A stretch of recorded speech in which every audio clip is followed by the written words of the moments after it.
Hello friends, मैं कल्पना आप सभी का स्वागत करती हूँ सान्या गार्डनिंग चैनल में। फ्रेंड्स, अब टाइम आ चुका है कि हम अपने प्लांट्स को समर के लिए प्रिपेयर करें। बहुत से ऐसे हमारे प्लांट्स थे जो कि विंटर में ख़राब हो रहे थे। उनकी जो लीव्स हैं, ये देखिए, इस प्लांट की भी लीव्स जो हैं वो अब गिर रही थी। तो अब इन्हें फिर से रिकवर करने का टाइम आ चुका है। तो मार्च से पहले हम अपने इन प्लांट्स को सही कर लेंगे। तो फ्रेंड्स, आज मैं अपने इस चंपा के प्लांट को प्रिपेयर करने जा रही हूँ समर के लिए और इसको रिकवर करने जा रही हूँ। ये देखिए, इस प्लांट की जो रूट्स हैं वो रॉट हो रही हैं, मतलब जो रूट्स हैं वो पूरे ऊपर तक आ चुकी हैं। तो इसलिए अब मैं इसे रीपॉट करूंगी, इसी पॉट में करूंगी। तो क्या करेंगे, सबसे पहले मैं इस प्लांट को इस पॉट से बाहर निकाल देती हूँ। तो फ्रेंड्स, निकालने के लिए कल मैंने इसमें पहले ही पानी डाल दिया था। तो बस ये देखिए, बहुत आसानी से जो प्लांट है वो ये देखिए निकल गया है। इसकी जो रूट्स हैं वो नीचे सॉइल तक चली गई थी, बट ये देखिए मैंने इसको निकाला है तो कुछ रूट्स जो है वो नीचे अंदर ही टूट गई हैं। तो उससे कोई फ़र्क नहीं पड़ता, आपका प्लांट जो है वो ख़राब नहीं होगा। अब मैं क्या करूँगी, मैं अपने प्लांट्स की जितनी भी रूट्स के पास इसकी सॉइल है ना, उसकी सॉइल को थोड़ा थोड़ा इस तरह हटा दूंगी। और जो रूट्स बहुत ज़्यादा बड़ी हो गई है उन्हें मैं कट कर दूंगी। इसे रूट रॉट जब हो जाता है तो इसे हम रूट की प्रूनिंग करना कहते हैं। तो अगर आपके भी प्लांट में इस तरह की कोई प्रॉब्लम हो रही है कि रूट्स जो हैं वो बहुत बड़ी हो गई हैं, उसका आपका जो पॉट है पूरा उससे कवर हो गया है, तो आप रूट्स की प्रूनिंग कर सकते हैं। आप नीचे से रूट्स को कट कर सकते हैं। आपका जो प्लांट है वो ख़राब नहीं होगा। सिर्फ हम उन रूट्स को कट करेंगे जो इस तरह से थोड़ी पतली पतली सी जो रूट्स होती है ना, ये देखिए पूरा बढ़ गई हैं।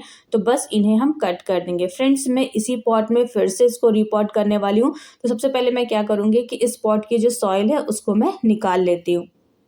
अब नीचे जो पॉट है उसमें हम एक ठिकरी रख देंगे। ठिकरी या फिर जो दिवाली के जो दिए होते हैं ना, उनको उल्टा करके जो ऊपर बड़ा वाला पोर्शन होता है उसको नीचे की ओर करके इस तरह से मैं अपने सभी पॉट्स में डाल देती हूँ।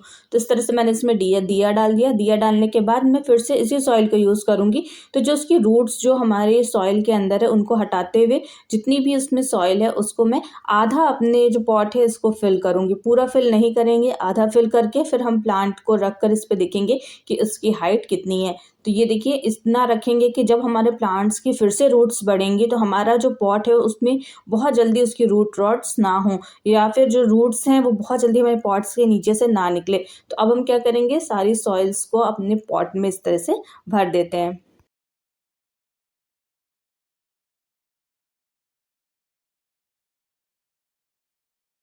तो मिट्टी भरने के बाद अब मैं अपने प्लांट को कंपोस्ट दूंगी। मैं पहले भी जो सॉइल है उसमें भी कंपोस्ट मिक्स करके दे सकती थी, लेकिन इस तरह से मैं जो पॉट है इसके ऊपर से कंपोस्ट दे रही हूँ। अगर आपने अपने प्लांट की रिपोर्ट नहीं किया है आपने अपने प्लांट को, तो आप इस तरह से अपने प्लांट को इस तरह से फर्टिलाइज़र दे सकते हैं। और साथ ही साथ मैंने इस पे इस तरह से फंगिसाइड भी डाल दिया, जिससे हमारे प्लांट्स में किसी भी तरह की कोई फंगस भी नहीं लगेगा। तो इस तरह से डालने के बाद हम सबको अच्छे से मिक्स कर देंगे। मिक्स करने के बाद अब हम इसमें पानी दे देंगे फुल पॉट भर के। हमने अपने पॉट को तो प्रिपेयर कर लिया है समर के लिए, लेकिन अब हम अपने प्लांट को भी समर के लिए प्रिपेयर करेंगे। तो फ्रेंड्स, अब हम क्या करेंगे, प्लांट्स के ऊपर जी देखिए कितनी सारी जो लीव्स हैं वो ड्राई हो रही हैं। तो अब हम अपने प्लांट की प्रूनिंग करेंगे। आप चाहें तो ये 2-3 दिन के बाद भी कर सकते हैं, लेकिन मैं इसको तुरंत ही कर दे रही हूँ। मतलब अभी मैंने रिपॉट किया है और साथ ही साथ मैं इसकी प्रूनिंग भी कर दूंगी। तो फ्रेंड्स, इसकी बहुत देखिए जिसकी ब्रांचेस है, सिर्फ इसमें 4-5 ब्रांचेस निकली हुई है ना। तो हम इसको जब ऊपर से कट करेंगे ना, तो इसमें और भी ज़्यादा ब्रांचेस आ जाएंगी।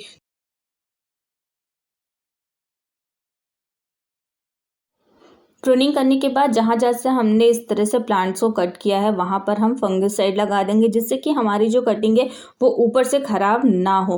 तो इस तरह से हमने लगा दिया। लगाने के बाद अब हमारा जो प्लांट है वो भी अब समर के लिए प्रिपेयर हो गया है और बहुत अच्छे से अब देखिएगा इसमें बहुत सारी ब्रांचेस निकलेंगी और हमारा जो प्लांट है वो फ्लावरिंग भी बहुत अच्छी करेगा। तो अगर आपके पास भी प्लूमेरिया पुडिका का प्लांट है इस टाइम, तो आप उसकी इस तरह से आप चाहें तो उसको रिपॉट कर सकते हैं और आप उसको इस तरह से उसकी कटिंग कर दीजिए और आप इसकी कटिंग लगा भी सकते हैं। तो ये बहुत अच्छा टाइम है आपको अपने प्लांट को प्रिपेयर करने का। मार्च स्टार्टिंग से पहले आप अपने प्लांट्स पर ये काम कर सकते हैं। तो मेरा आज का वीडियो आपको कैसा लगा मुझे कमेंट बॉक्स में कमेंट करिएगा। तब तक के लिए बाय।